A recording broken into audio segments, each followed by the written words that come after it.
I'm going to measure the diameter of some of these needles just to see if there's any signs of wear.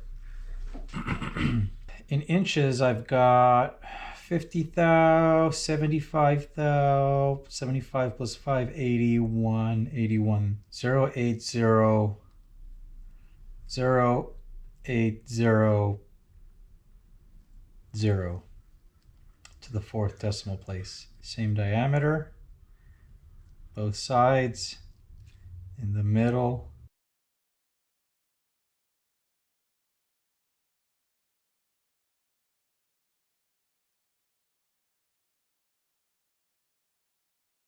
And these needles are all the same color all the way around, the same. There's no high spots, low spots, worn spots. They all look exactly the same. There's a very strong chance that these are okay to reuse. Just pack it up with more grease. Yep, same thing. Literally all same diameter. No issues here. So I've taken a bunch of these randomly and they're all the same diameter. I'm gonna go ahead and reuse these.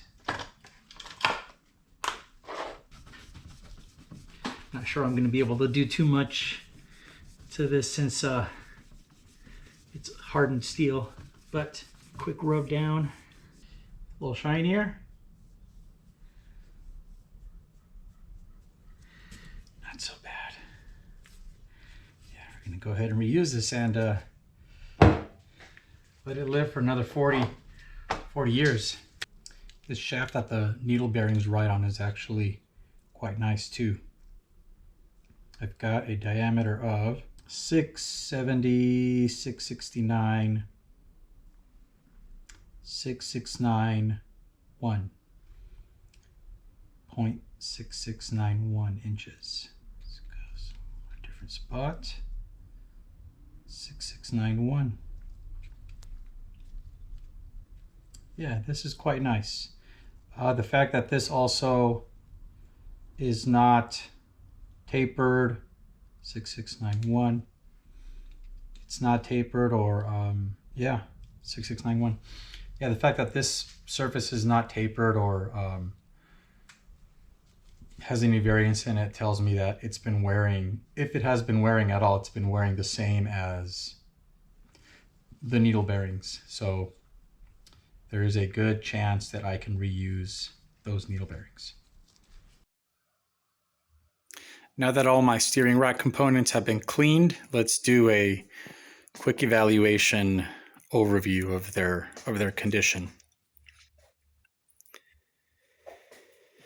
Let's see, what do we start with? Let's start with the internals in this bucket. So not much to see in terms of the these various caps. The plating is still good. They cleaned up very nicely. Same thing with this piece that goes on the yoke. Those aluminum bushings that go through this guibo thing.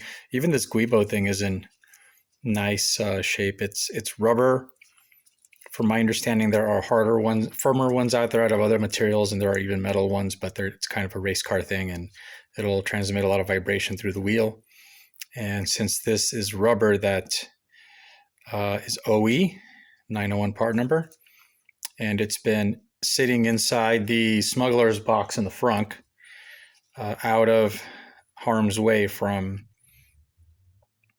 environmental things such as water, dust, dirt, chemicals, UV rays, ozone, really. And the rubber seems to feel like it's in pretty good shape. I'm going to go ahead and reuse this guy for now. Plus, I can always replace this guy later on. It's external to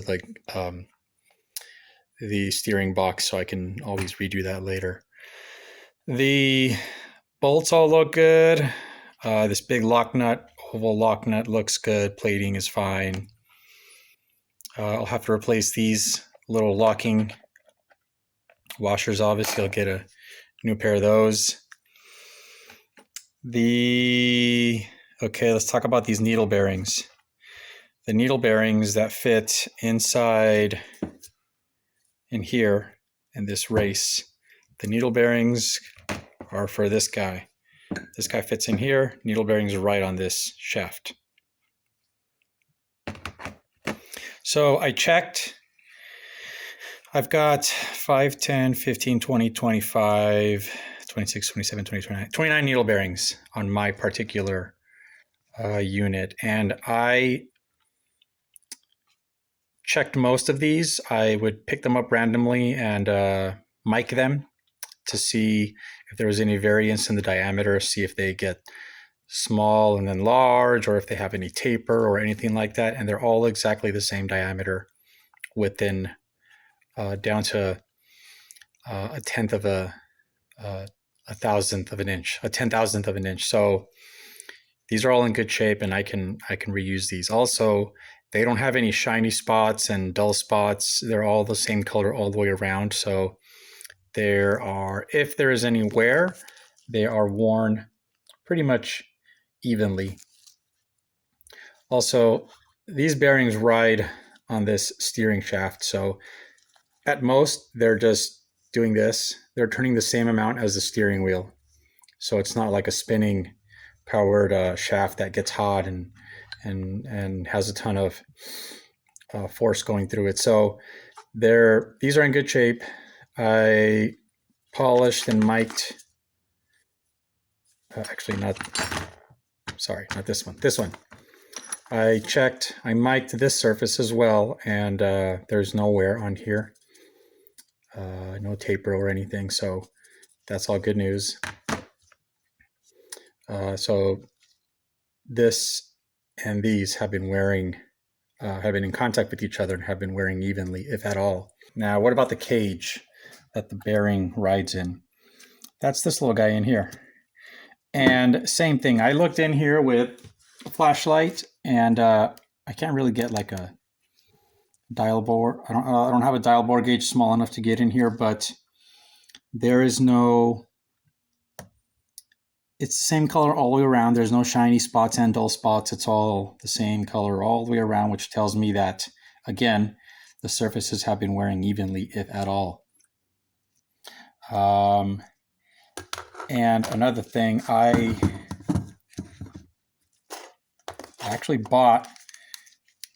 bought extra bearings of all these just in case they'd be worn out. But because this one, way on the bottom, it says Germany, has the part number on it. Because this bearing is German, and both the needle bearing cage as well as the needle bearings themselves and the shaft that they ride on are all worn evenly, then I'm going to go ahead and leave this bearing in there instead of pressing it out and replacing it.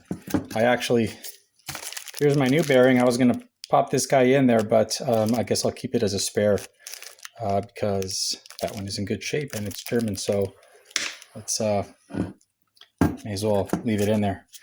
Now, going back to this bearing, which rides on the opposite side of this and here in this bore. This bearing is also German. It's the OE bearing. And after cleaning it all up, it's perfectly smooth and there is zero play of any kind. Axial, radial, none whatsoever. It feels perfect. So once again, I ordered spares just to be on the safe side, but because this bearing is in good shape and it's the original German bearing, I'm going to go ahead and leave it in here instead of, and I even got a puller. I bought a puller to pull this off and be able to press the new one on there, but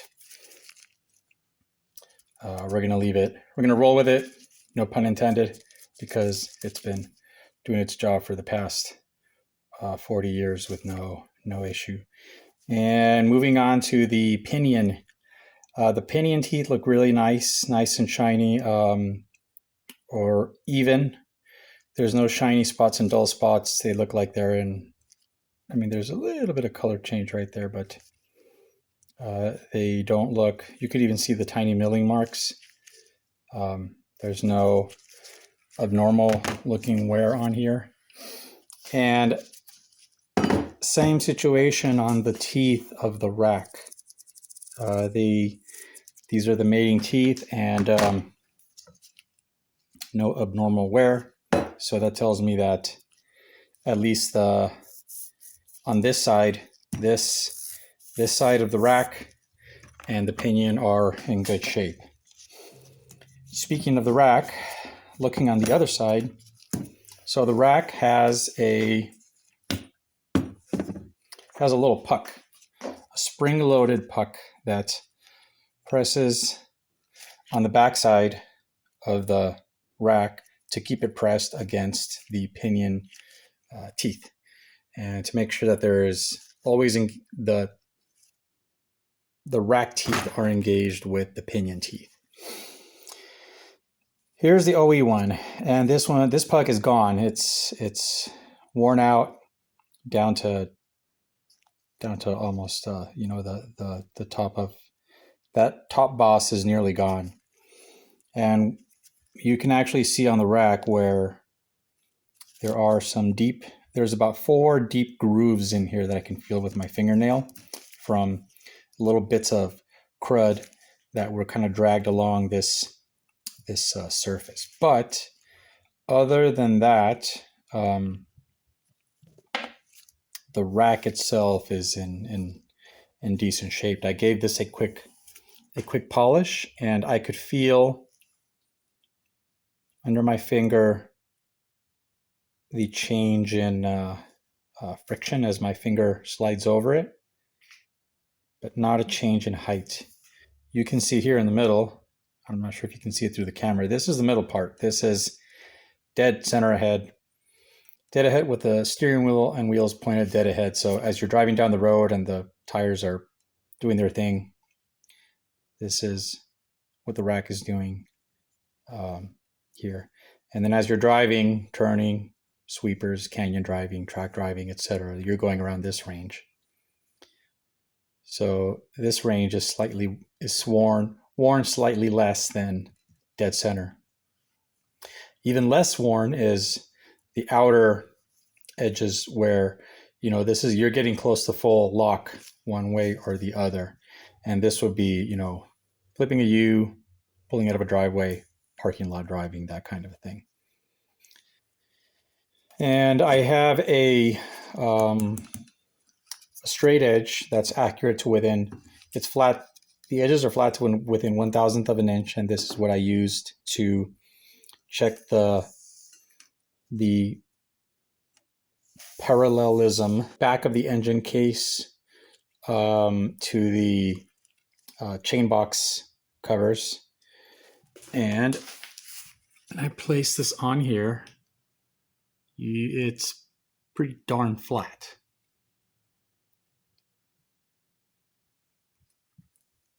I mean, if I grab my flashlight, let's see here.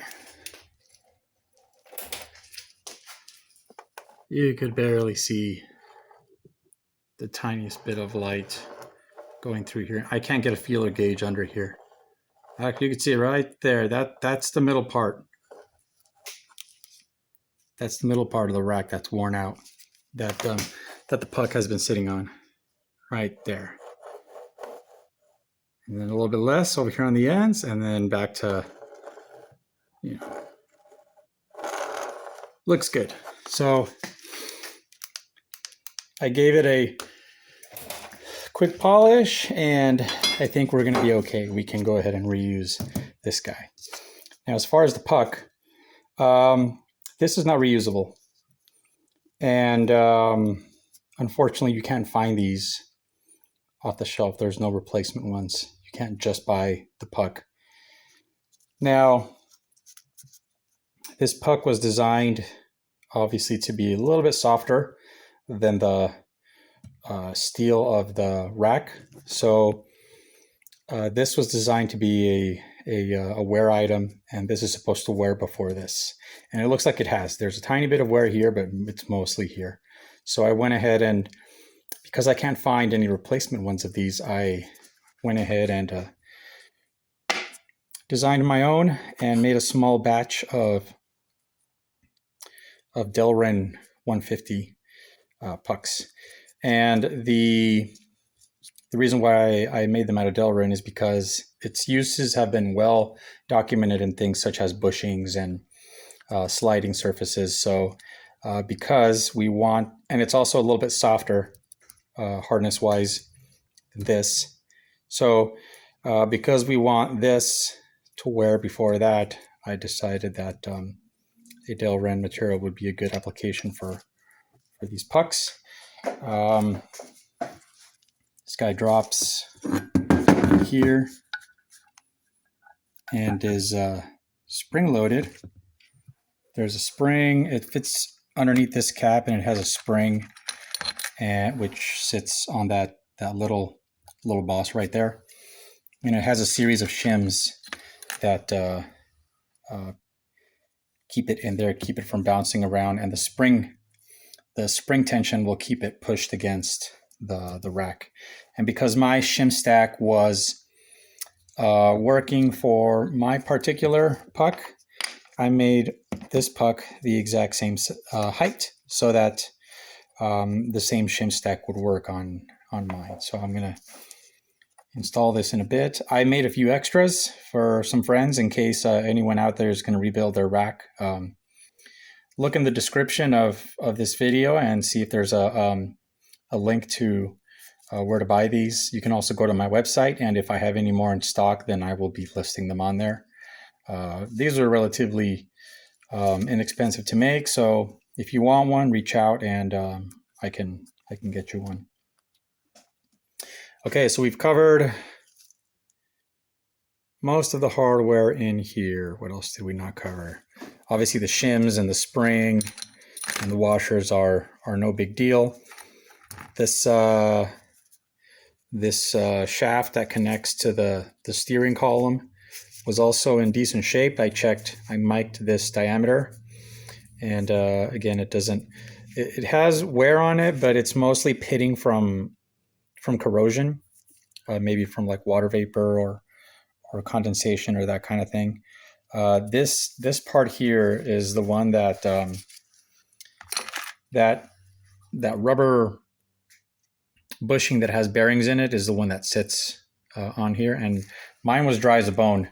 All the grease had dried up, so I guess that allowed moisture and stuff to get in here, but it's still in decent shape, so I'm going to go ahead and reuse it. What else have we do we have left to cover? So covered this, the puck, all the internals, and the housing. So the housing, mine's in pretty decent shape.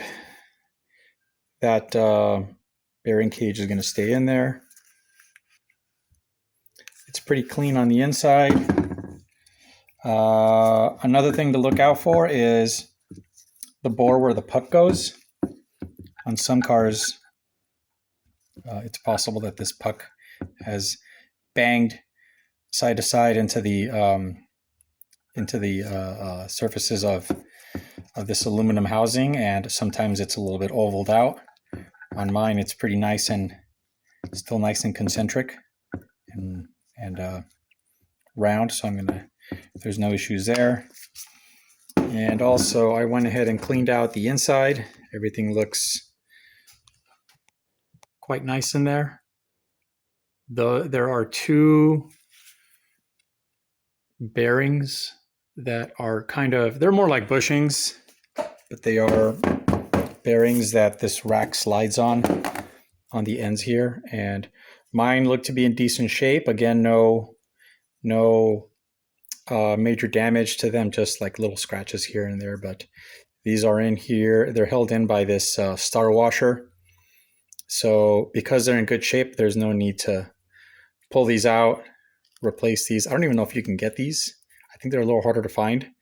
But the star washers you can get on McMaster or any industrial supply type of a place.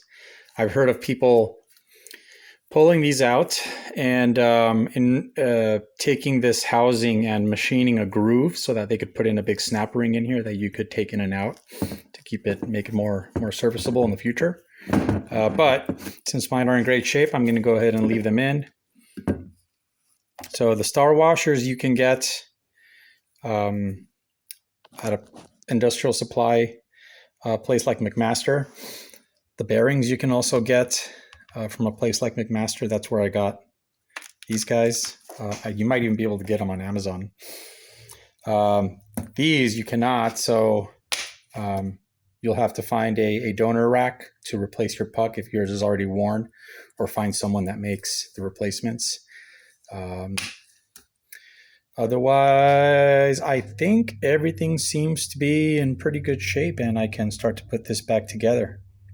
So yeah, overall, great news. Oh, I almost forgot, I'll be reassembling this with Mobil 1 synthetic grease. It goes up to 350 degrees that this part will never, ever see. One last comment on bearings if you do end up having to replace yours. This one, you should be able to just use like a 3 or 4 jar puller to pull it out. You'll probably destroy it in the process, but that's fine. You're going to replace it anyway. Then to reinstall it, you would need to use a socket just big enough to contact the inner race, or a pipe or a piece of tube just big enough to contact the inner race.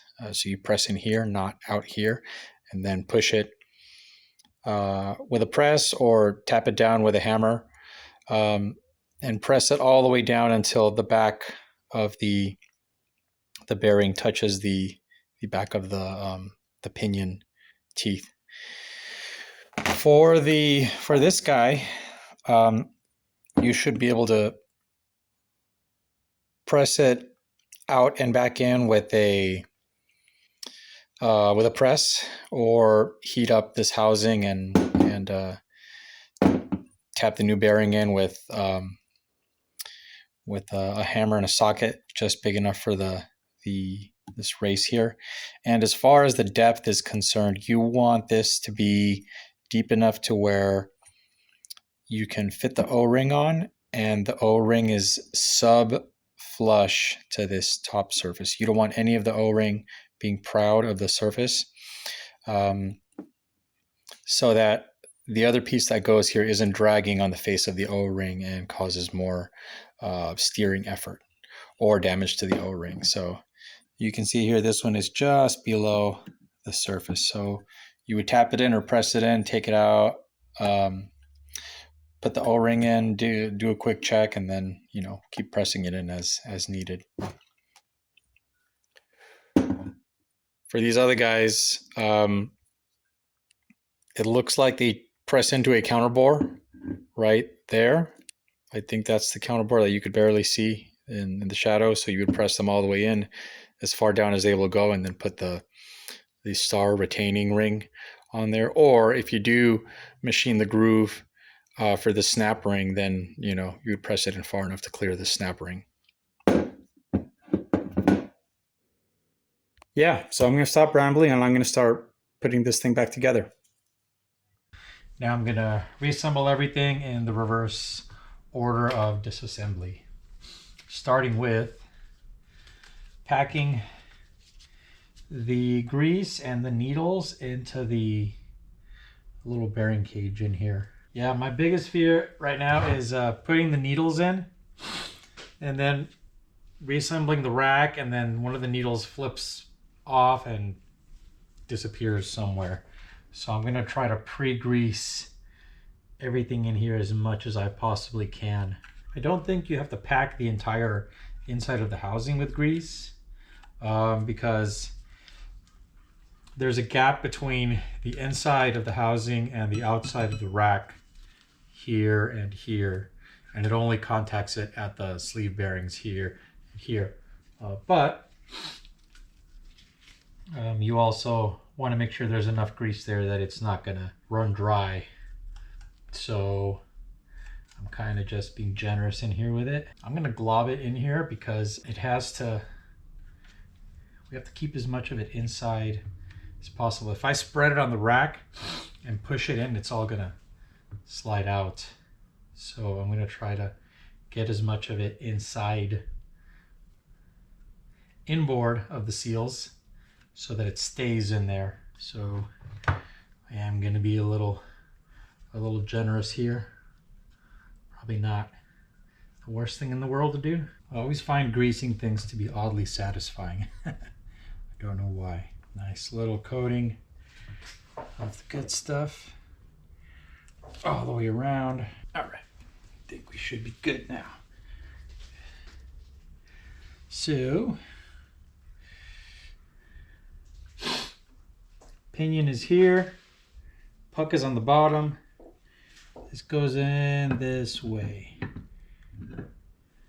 Go. Slide it in. Work it in. Pack it up, pack it in. Let me begin. Oh boy, big glob came out. That's okay, we can shove it back in the other way. Okay, so this is more or less centered now, and I'm making a big mess. And now I gotta pack the needles into this side. Sure, you can see. Don't tip this over because the rack will slide out. Oh, this way. Alrighty, time to shove the needles back in the cage. Come on.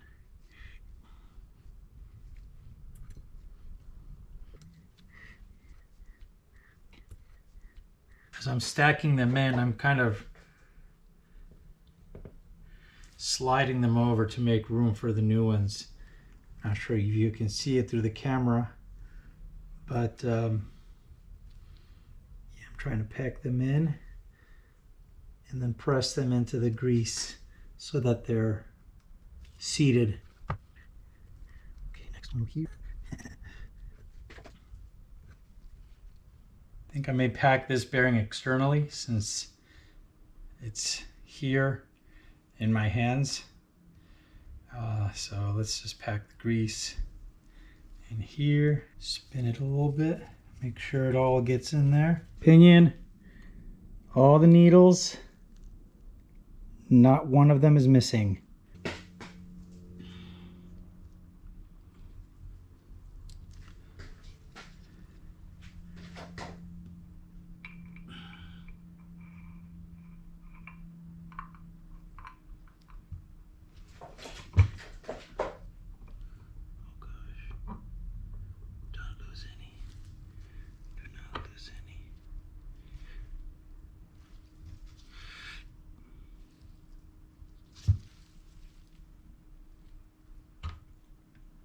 Thank goodness. Did I lose any needles? I did not. Oh yeah. Cool. Fantastic. So I'm gonna put O-ring back in, put the washer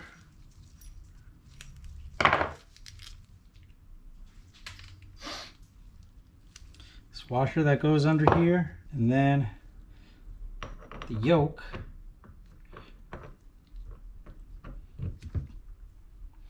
and then I'll do this lock nut just to keep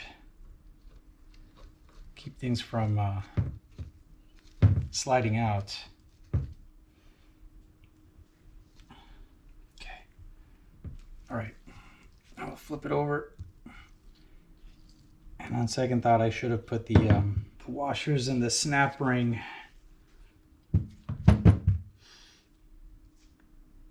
on first, but that's okay. We could do them right now.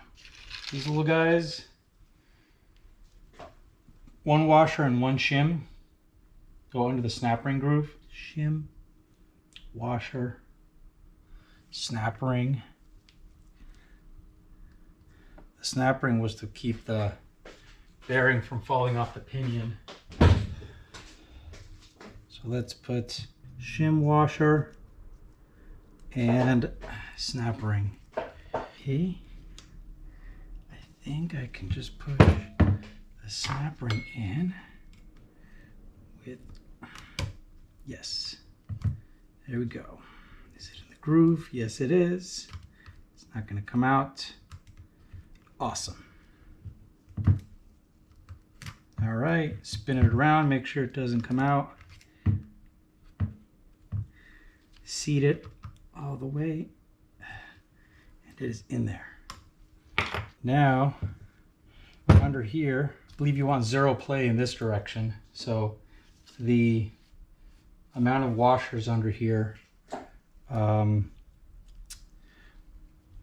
because I didn't change the bearing, the amount of washers in here should still work to prevent any kind of play, any axial play. I think what I'm gonna do, before closing this up, there's no gasket, but just to prevent anything from oozing out, I'm gonna put some Curel T around here and non-hardening sealant, and we'll use that to seal it up and prevent it from sticking once you need to pull it out and get back in there again. This is literally the same Curel T that I had from my engine rebuild. So it's a little old. All right, let's just put it around the OD a little bit. Actually, I'll just put it on the sealing surfaces of the aluminum here.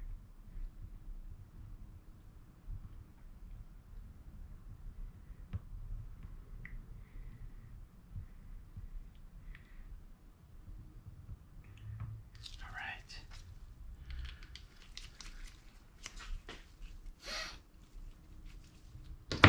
Okay.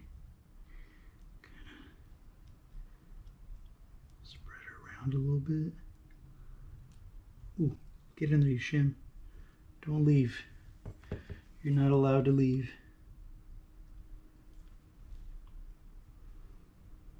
Okay, get this guy in there. Get this stuff in there. Okay, this is done.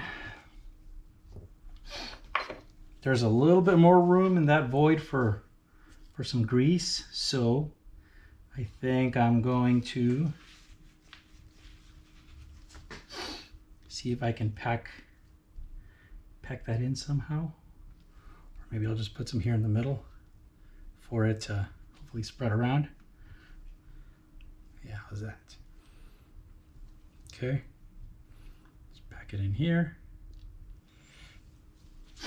Clean the outer surface because that's where the Curel T is going to be touching.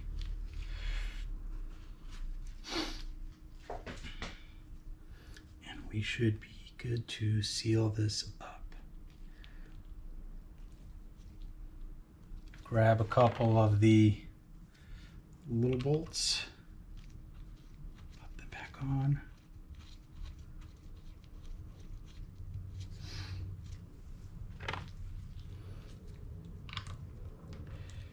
Now we're gonna get this on finger tight. Come on. Finger tight.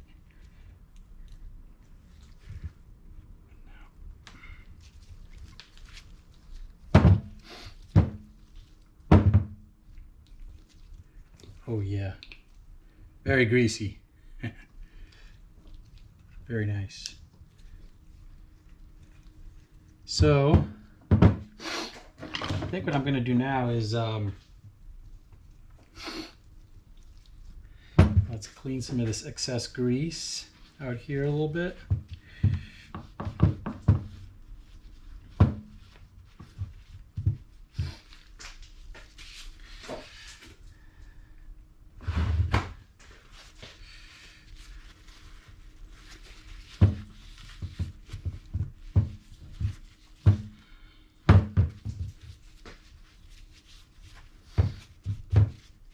Okay. Now, I can still turn it with my hand. This is quite nice. Now, I feel there's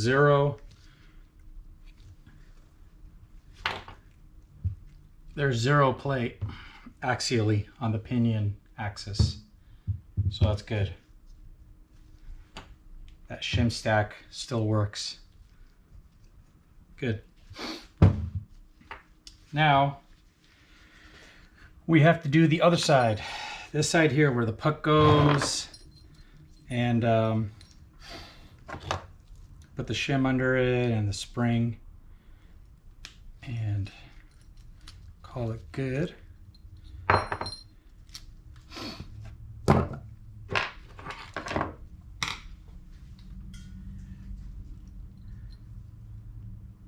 So here, when I disassembled it, one shim came out, which is kind of like this shim, and then one shim was stuck here. So we're gonna put both of these back in. But first,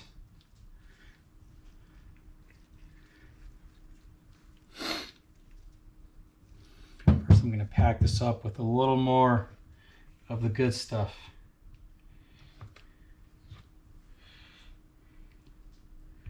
Way in there.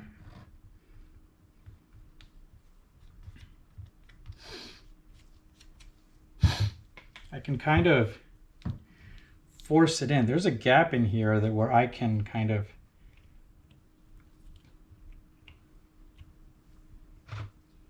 keep forcing it down so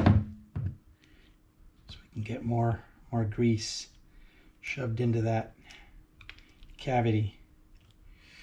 Well, it's probably enough. So now we will very generously grease up our new replacement puck designed by yours truly, and drop this bad boy in.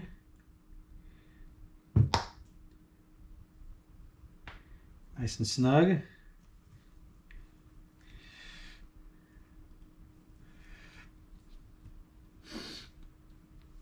Okay.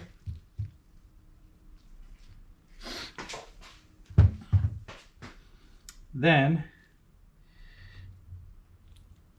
all right, goes all the way in.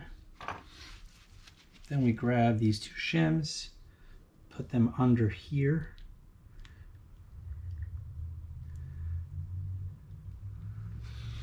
Get the spring. The spring is pretty strong, so it's going to keep some good pressure on the rack. Okay, and now, boy, this is messy.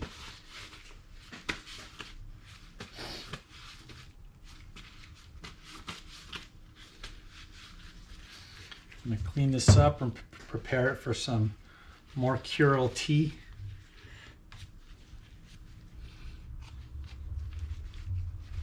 Yuck. Such a big mess.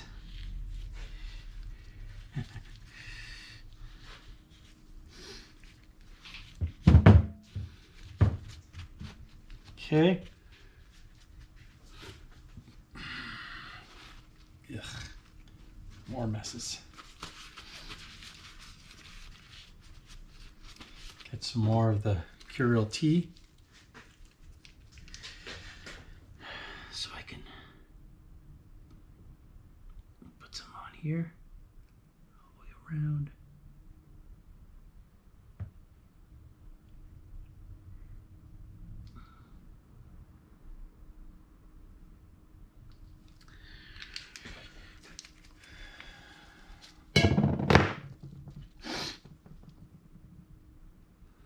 Spread it around so that it gets a nice even coating everywhere.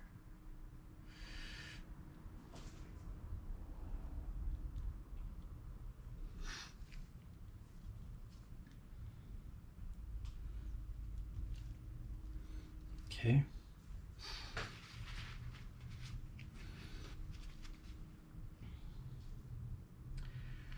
Another dollop of grease here in the center of the cap. And now, ooh, this spring is very tight.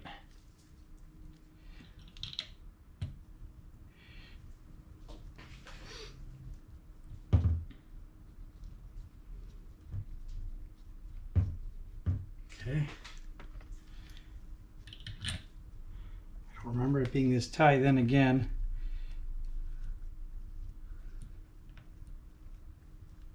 okay, yeah.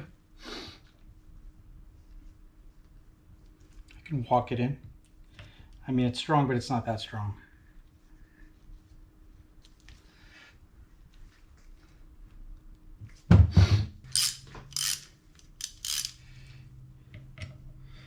Walk this guy in. Oh yeah.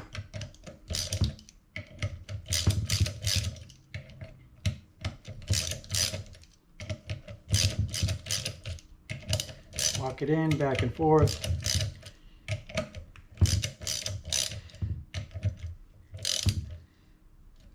A little bit of Curel T squeezing out. Very nice. And now it's finger tight. I'll come back and torque these a little bit later. All right. No gap. It's all sealed nicely. Let's make these guys finger tight. Or hand tight, I guess.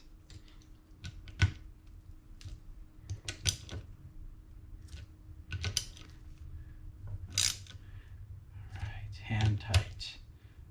All right.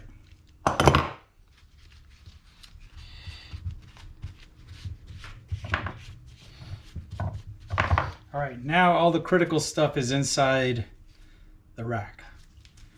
What do we got so far? A little bit of, yeah, feels good. I can turn it with my fingers, but it's smooth. There's no backlash or anything crazy going on. Cool. It's great news. Now we gotta torque this guy down. Torque this guy, torque these, and then we'll put the end of the steering shaft column thing back on. All right. So now it's time to torque all these things down. And funny, the Bentley and the workshop manual don't give you any torque specs.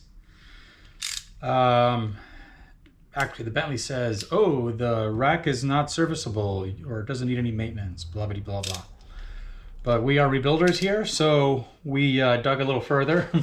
And actually, if you look back at the old 914 repair manuals, they have some information on how to rebuild their steering rack. And their steering rack is very, very similar to ours, the 911. So in the 914 steering rack manual, it tells you that these cover bolts are torqued to 11 foot-pounds. So let's go 11 foot-pounds. Nice and easy. How's that? Okay, 11 foot-pounds.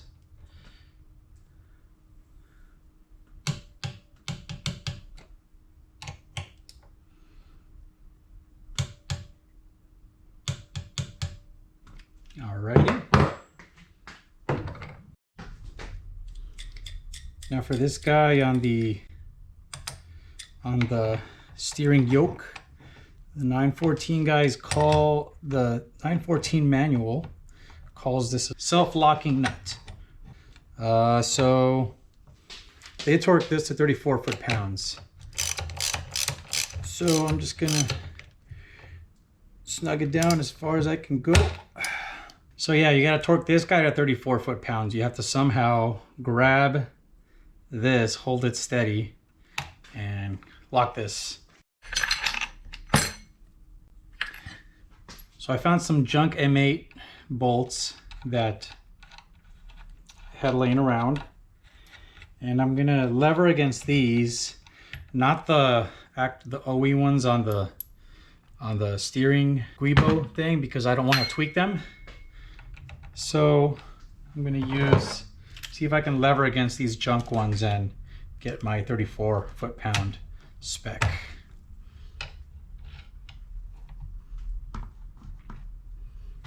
Okay, 1, 2, 3, go.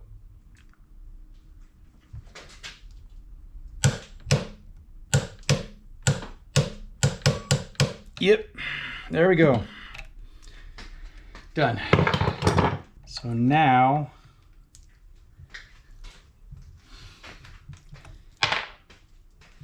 again, remember, we needed to have no axial play in the pinion axis, and I cannot feel anything at all.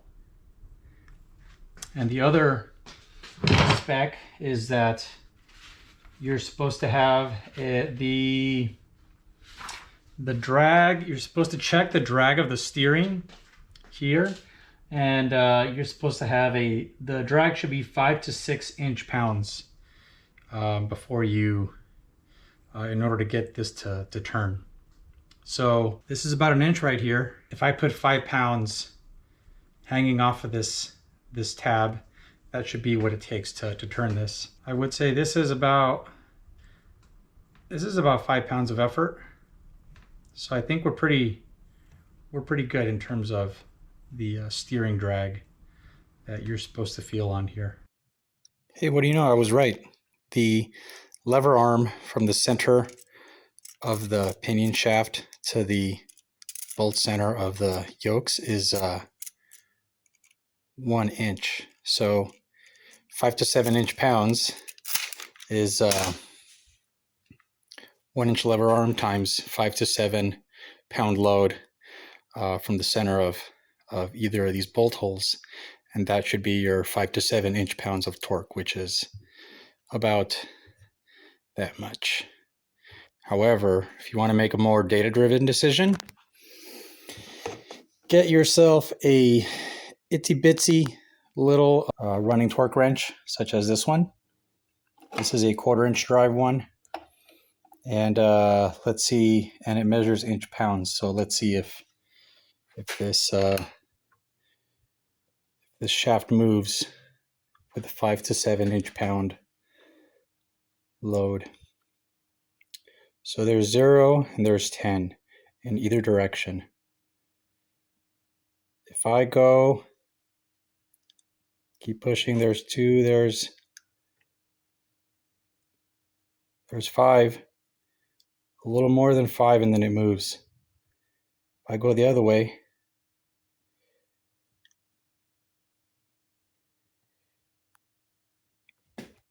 wow, it's really hard to hold the camera. Yeah, there's about 5 right there.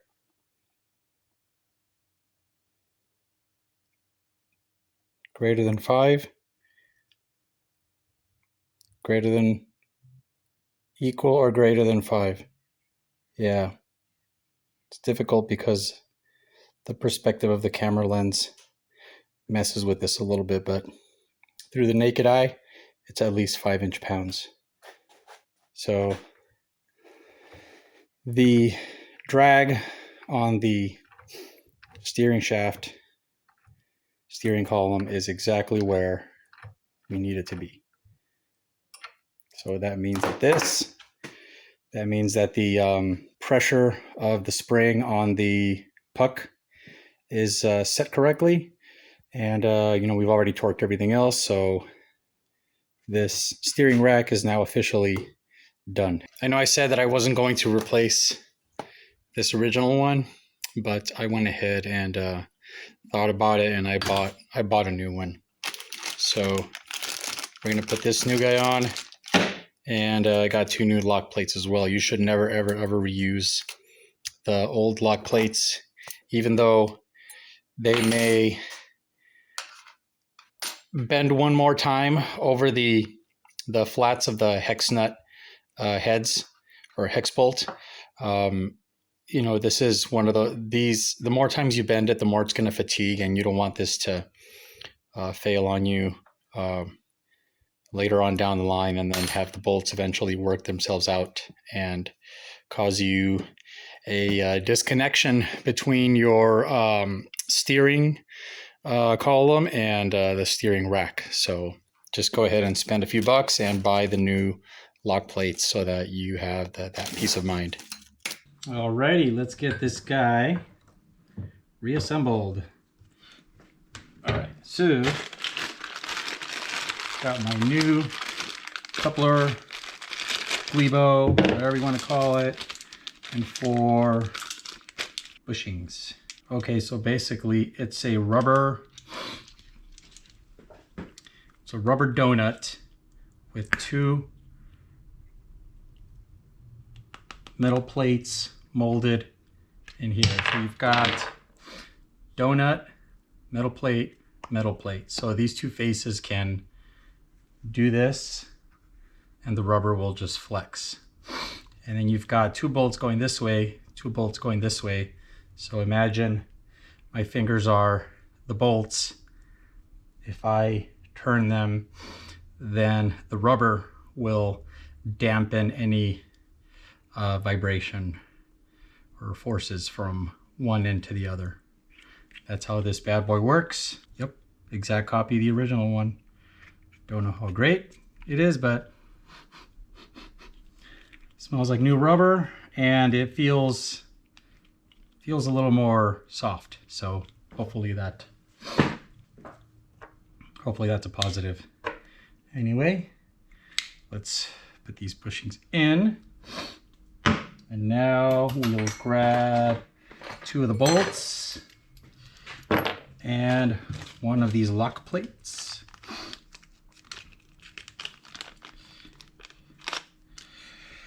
Okay, so I want to, bolt's gonna go here.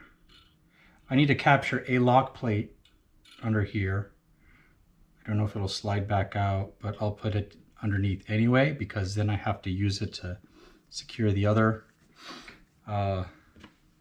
bolts. Let's see, which way do we have to go?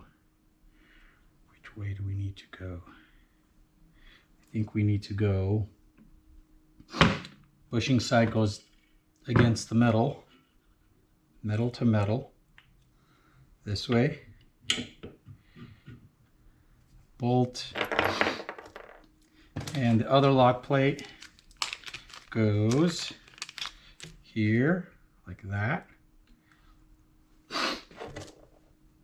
and then we can tighten this bolt there. I'll show you in a bit how this whole sandwich looks like.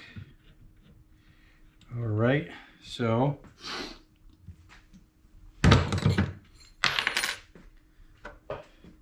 lock plate came out. Okay, well, anyway, this is the way you're supposed to connect it. So I've got the 2 holes, the larger end of the hole with the bushing inserted faces the yoke. That way you have metal to metal contact between the bushing and this, so it's a nice hard joint. And then the bushings go all the way up here, so I can tighten these. When I torque these, then I will fold these faces up onto the lock plate.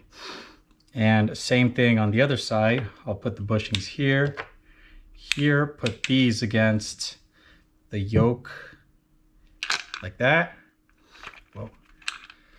Bolt, and then the lock plate that's in here will keep everything in place. So let's go ahead and do that. So, okay, I can put this lock plate back in here later. So now the Bentley says that we should torque these to 18 foot-pounds. Okay. 18 foot-pounds.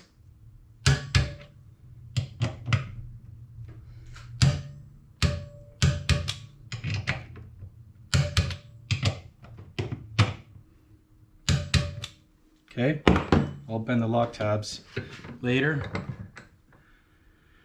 Actually, I should bend them now because then I won't have access to the bottom. Here we go. Lock tab time. You need to bend this up towards the nearest flat face. Kind of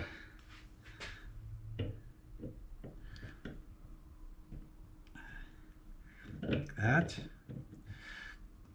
Okay. Yep. Same thing with this guy. Bend it up.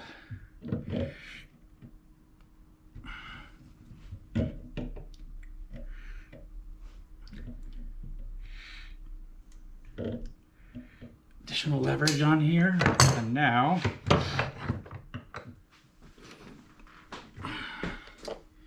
you want to take, let me show you. So I've bent them up against the flat. So now the bolts can't work their way out. And you want to take a chisel or a punch. Actually, a punch would be preferable, like this with a flat face. And you want to punch these corners against this face and against this face. That way the lock tab is kind of holding half the nut or half the bolt head on each side, just for extra protection from coming apart.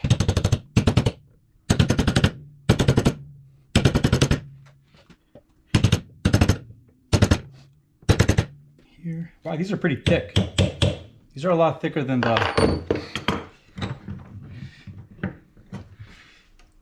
the original ones.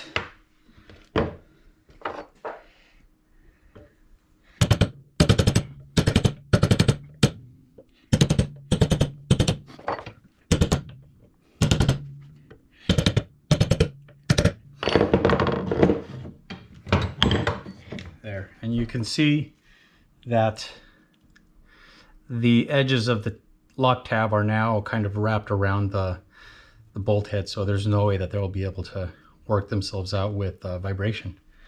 So now we repeat the same process with the lock tab here,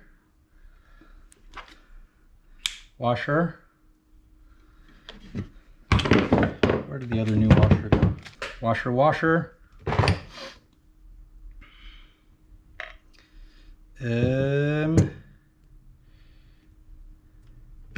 Like that. Now I want to grab the bolts, put them through the lock tab, the washer, into the yoke thread. Same thing with this guy. Alrighty. Same operation. Okay, now this is connected. Got a bit of a challenge again because torquing this is going to be interesting. So let me see if I can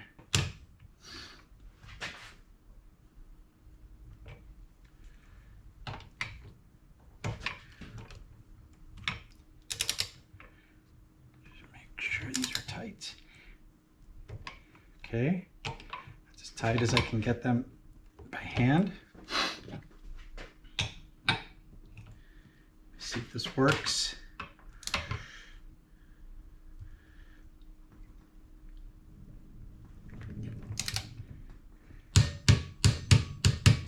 All right. Same thing on the other side. All right. Good. Let's check it again. Good. One last time so we can be positive.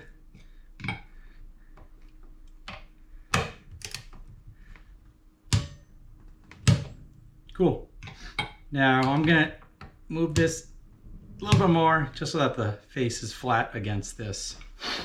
And now we repeat the same process. Bend these up.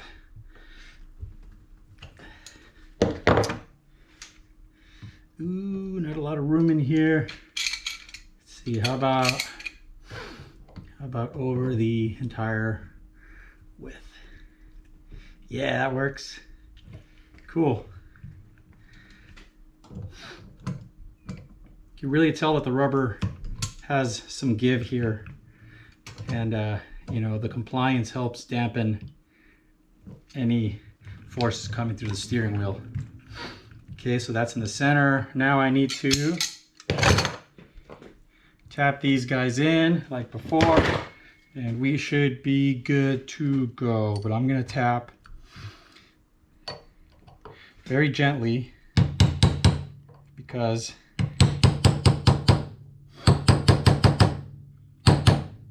we are now tapping on the rack. Okay, that's working.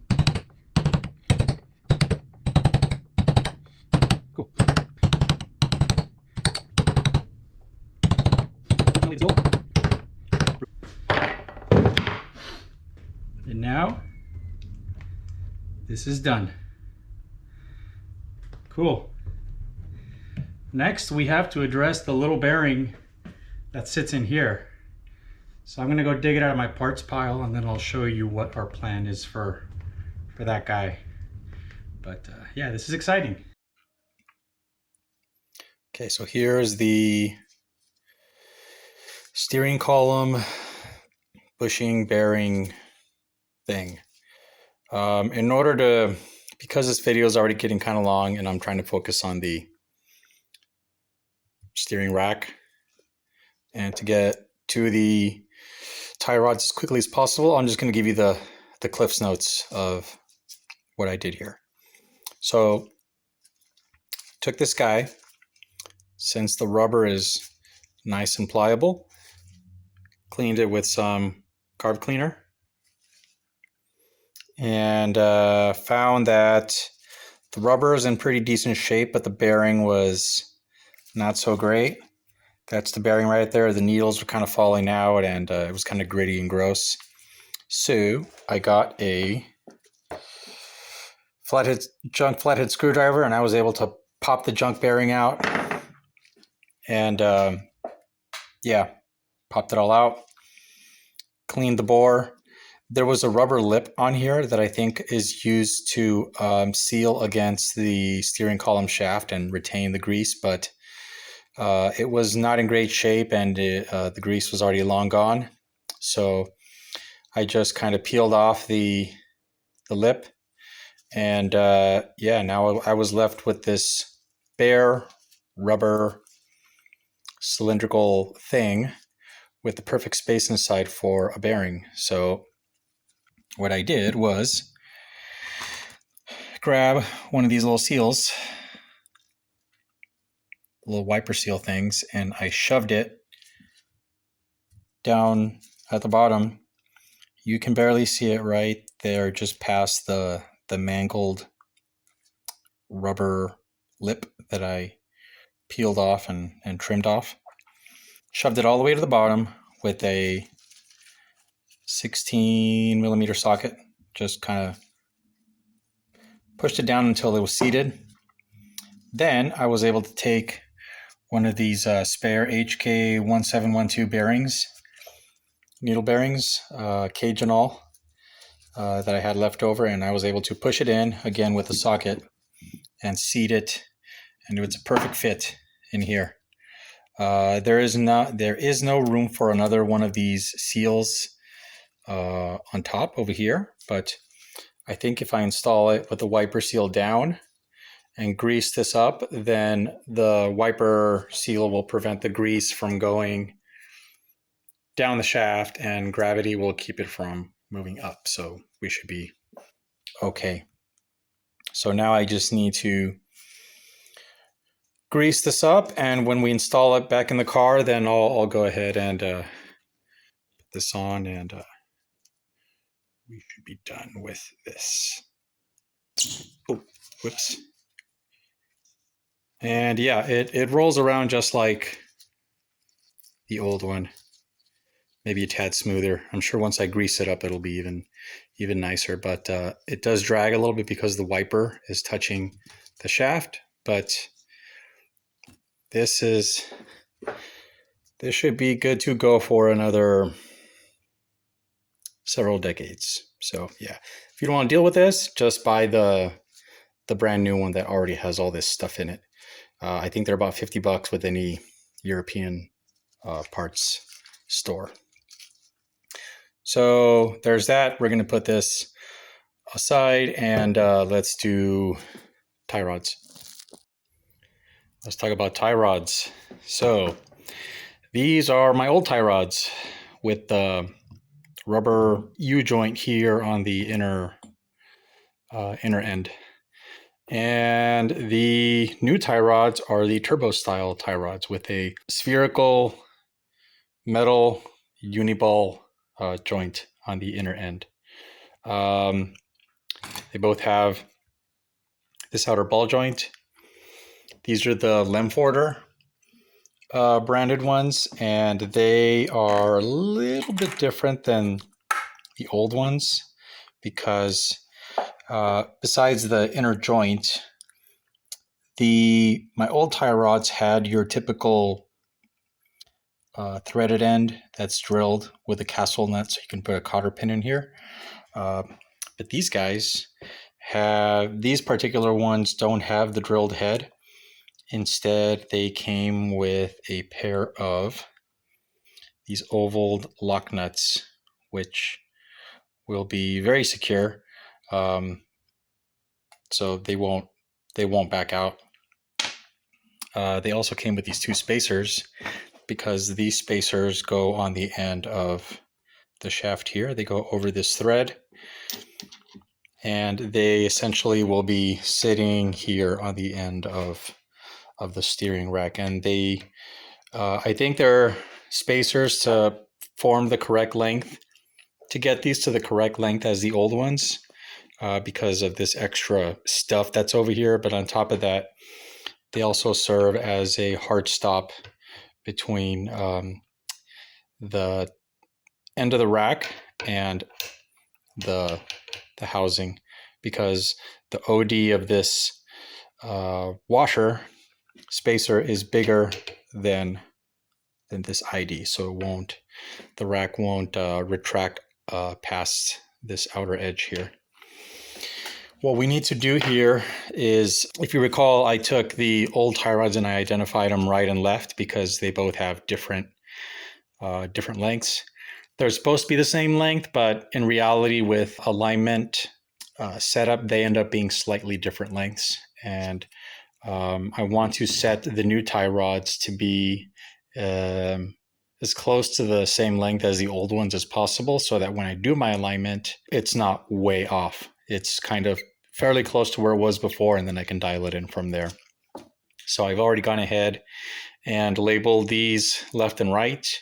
And once I'm going to go ahead and adjust these to the size of each respective one. And what we want to do is try to get as close to the same length as the old ones from the center line of the threaded end of the ball joint all the way to the face that's going to be touching this end of the rack.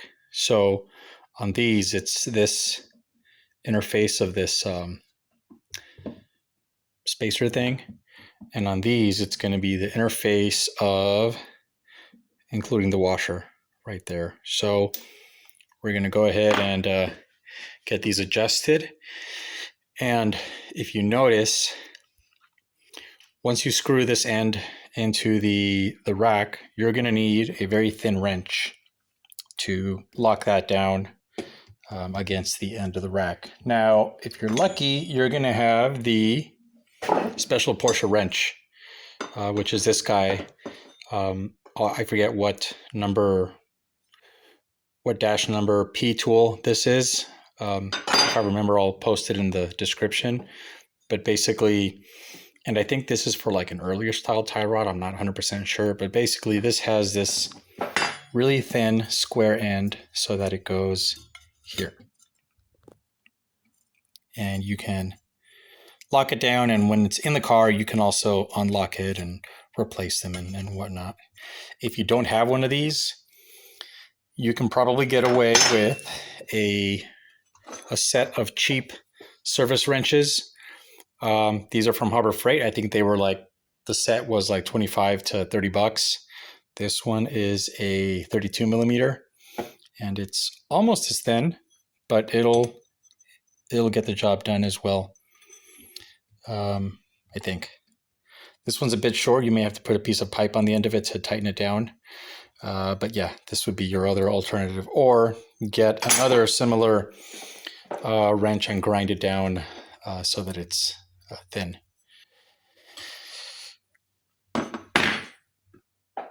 So yeah, let's go ahead and get these adjusted to the old tie rod lengths, and then we'll go ahead and put them on the rack.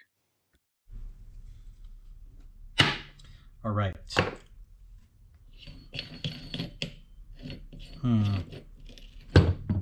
Let's do the left one first. Lefty, lefty. So I want to get, I want this thing to be about, wow. Oh, these have a weird angle on them. I'm going to say it's about that long. And I'm getting dirty. So these guys, with the spacer,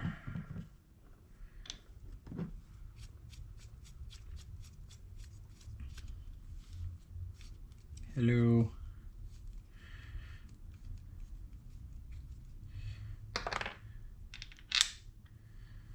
Guess I'll put this back on here to,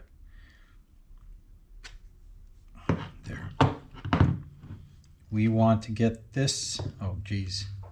This is going to be weird with this angle here. Okay, well, I guess I could, oh, these are tight.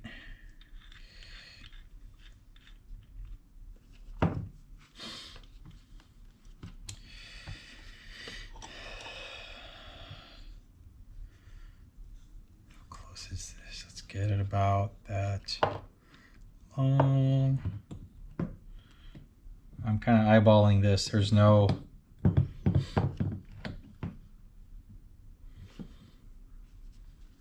gonna have to make this a little shorter. Okay, maybe a tad shorter.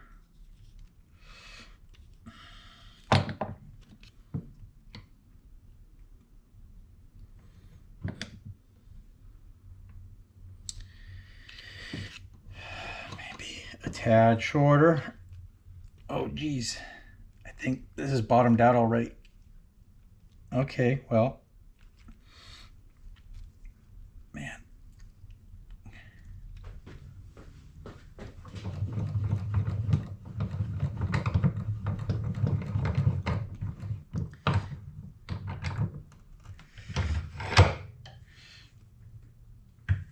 Okay, well, I think this is as short as they're gonna get.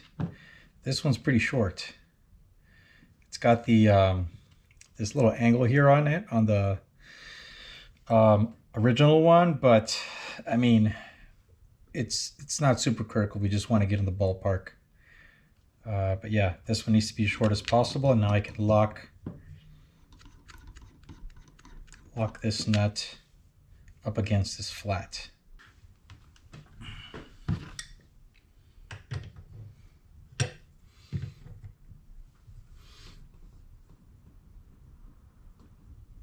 Just going to tighten it a little snug. This isn't the permanent position. I just want it to not move around as I'm putting it on the car in the rack. So for now, we'll lock this guy down and we'll call it good. I don't know if you can see, you probably can't see from this angle, but This is as close as I could get.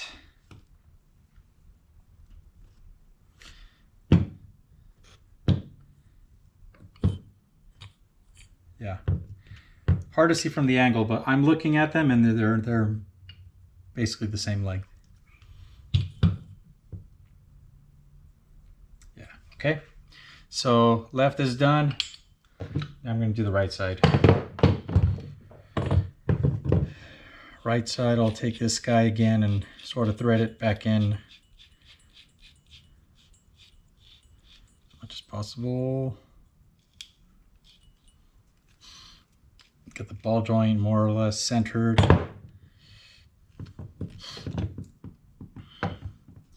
And this guy,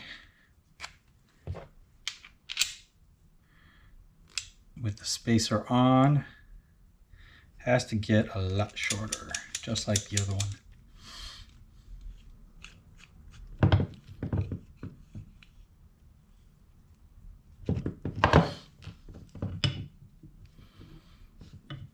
Okay, this one's not so short. This one, the other one bottomed out. This one is about that long. And now I can lock this guy down.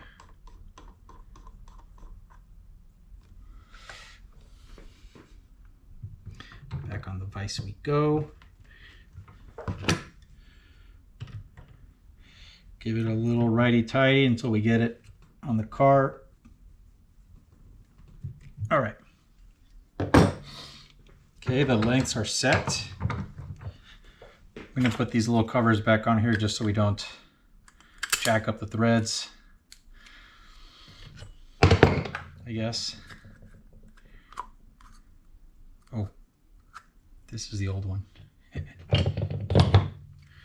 Okay, and now we can screw them onto the steering rack. I want to make sure which side is left and which side is right so that we can put this on the rack the correct way. This is how it sits in the car. Front goes that way, rear's this way. These little adjuster screw holes point towards the back. These two holes in the center point up because the rack is going up. So let's just secure this in here real quick and figure out which way is up, down, left, right, etc.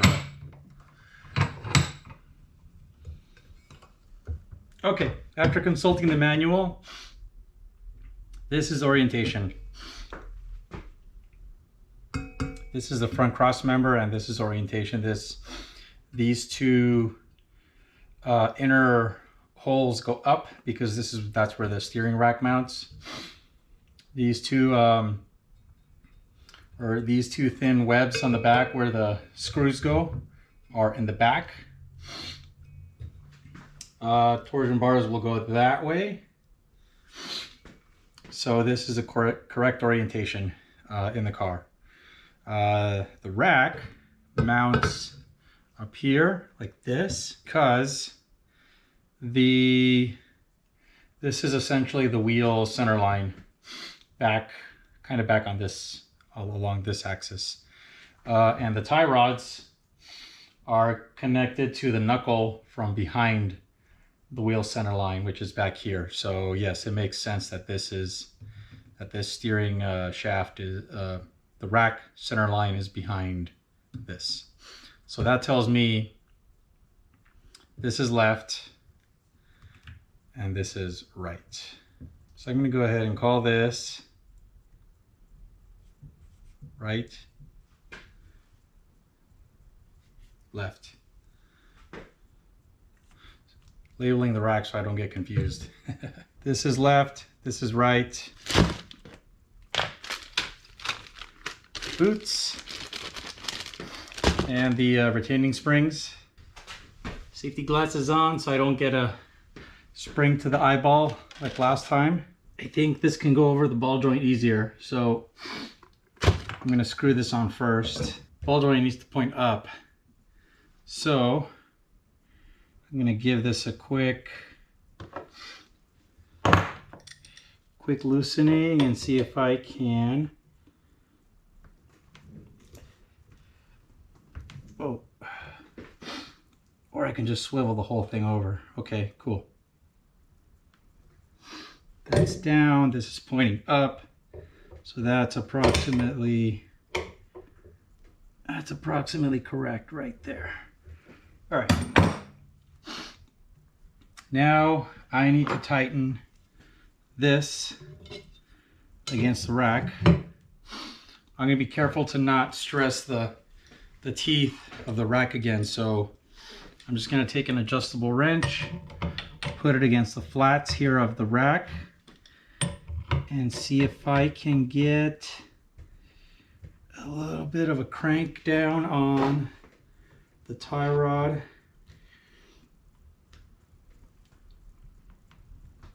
There we go, nice and tight. That's good.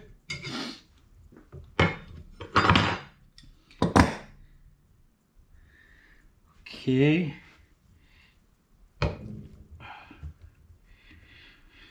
I think maybe this guy needs to face.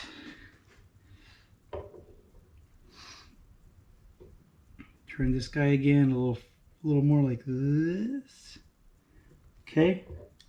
So now the axis of the ball joint is parallel to the axis of the mounting bolts on the rack itself, like this way and this way. So I think that's good right there. Just give it another quick check.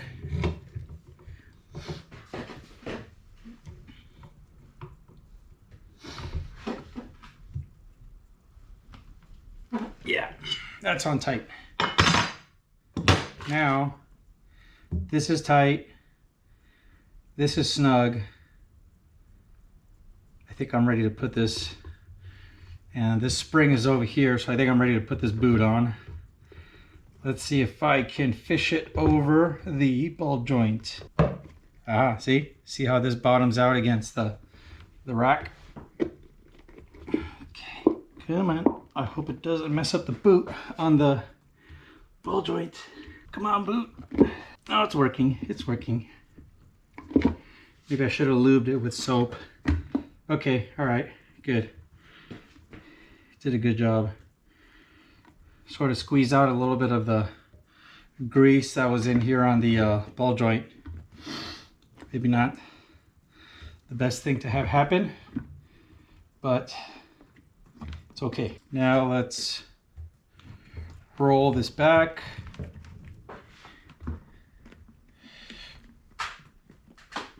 Put this boot back over there. All right, now, all right, that won't go anywhere now, thank goodness. And now, roll this guy back over. We can put it on the donut. Man, the donut wants to keep sliding inward. This is definitely the hardest part of this job, of the tie rod job, like fighting the stupid boots and the springs. Come on. There we go. Yes. Plastic trim tool for the win. Now I can do, it's supposed to be like, yeah, this is supposed to be like this, I guess. Cool. Now I can take the little guy, put it over, secure it, and now that's on there. But there we go. Is that how that's supposed to sit? I think that's how it's supposed to sit. Cool.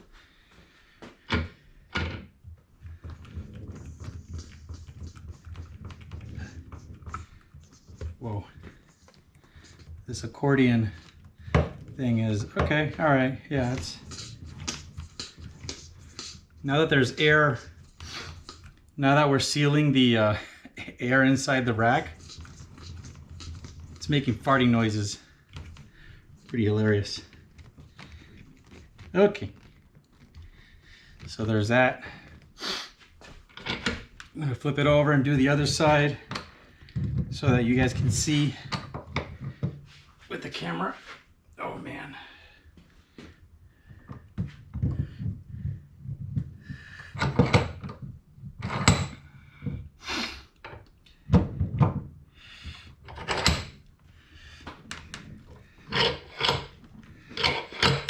Okay, so new and improved method. Get the big spring, put it in here, all the way in here, right side,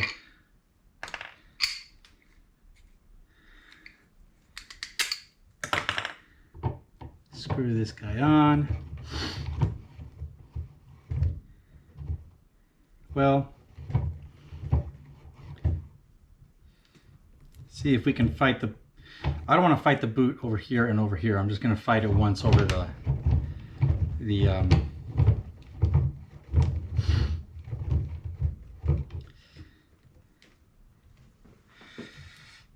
the ball joint. So let's go. All right.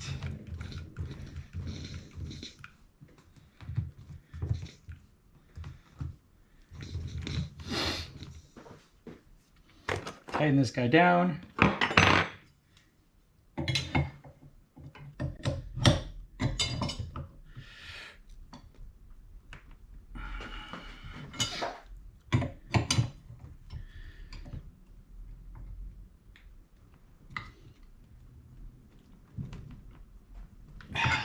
All right. It's tight. Once again, take this. Okay, so now this is pointing this way. This needs to point back up. So I'm gonna rotate it a little bit.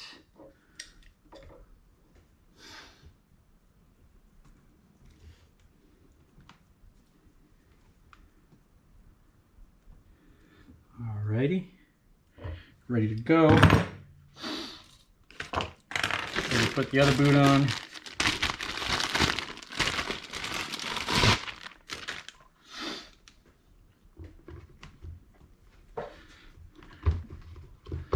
Right side boot.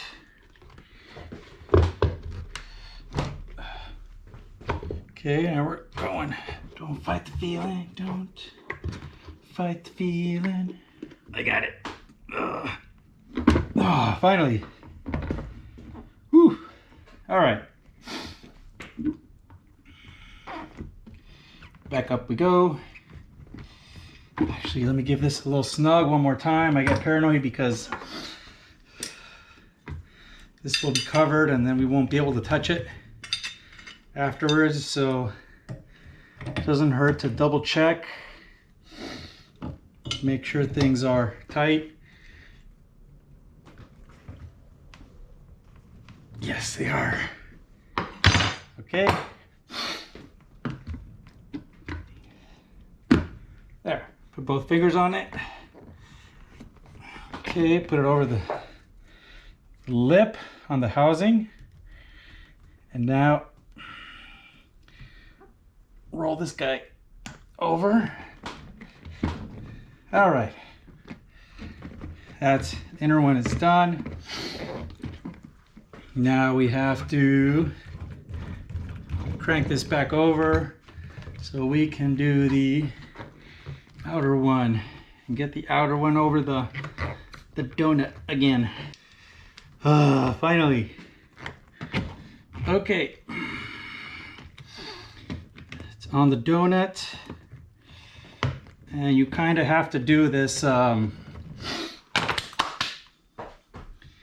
it this little turtleneck looking thing. And yeah, now I can put this smaller ring over it, get it on there, and we should be Good. There we go. Done. This assembly is complete. Can't really get it in the whole shot, but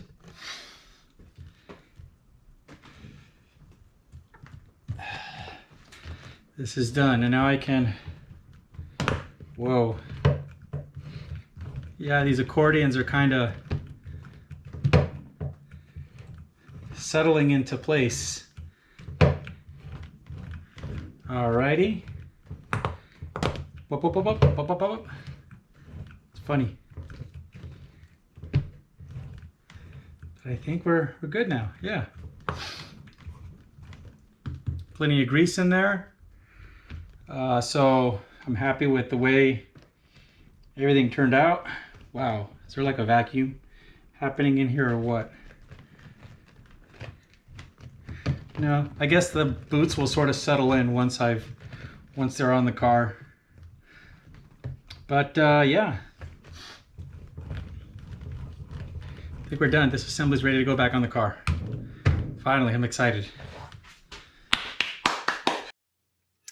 So there you have it.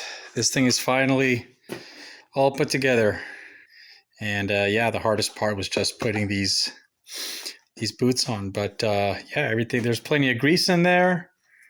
Everything's torqued up. It does the thing from lock to lock. Boots being a little weird, but I'm sure those will settle out once I get everything back on the car. But yeah, this is ready to go. Boy, I sure wish my torsion bars were here. But yeah, that's about it for this video. Next one, we should be buttoning things back up. So as I stated in the beginning of this video and the previous video for the steering rack teardown, be very, very, very, very, very, very careful with your attention to detail with the steering unit, because you never ever want this to not work properly. So double check, triple check your work and make sure that this is functioning absolutely the way it's supposed to before you put it back in the car. You know, so that this doesn't put you ever in any trouble. I would recommend that you take this to a professional, but if you do this yourself, as you know, as we do most other things on the rest of the car, please use your best judgment and please, please, please be safe. Thank you very much for watching this video, and I'll see you in the next one.